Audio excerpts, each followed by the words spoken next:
I recently went to Loris. Who's been to Loris? And I met with the Spivey family. And as I walked into the room at the Veterans Cafe and Museum tonight, I read a statement from the Attorney General of South Carolina, who is refusing to investigate the death and the killing of Scott Spivey. And there are tapes. We know that he was chased 9 miles down the road. And there are tape recordings about the guy that shot him bragging about how terrified Scott Spivey was before he died. We've seen video. We've seen body cam where it was handwritten on a note that said, "Act like a victim." A note that was snuck to the shooter. And you can't tell me, for a man who was shot 17 times from behind and killed by a bullet in the back, that our Attorney General could not investigate this case. He has refused. Boo, that's right, boo. We had a solicitor, this is in the Sumter County Judicial Area, 2 weeks ago, prosecuted one case of DUI. Do you know how many murder cases are in Sumter County today? Over 60.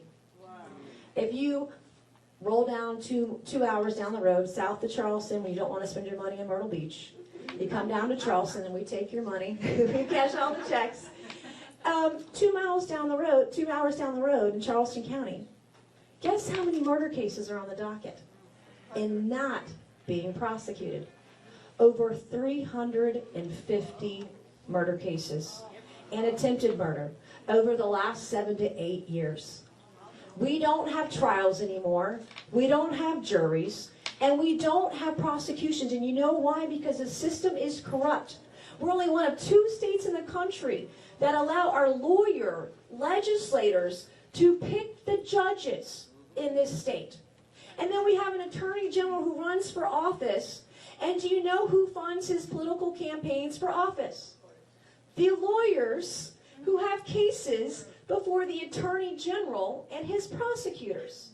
And then we have solicitors who are supposed to prosecute murder, who are supposed to prosecute child molesters, who are supposed to prosecute rapists. And they're elected. And do you know who funds their campaigns?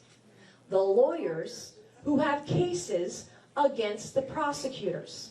Now, someone tell me how that smells right. It doesn't.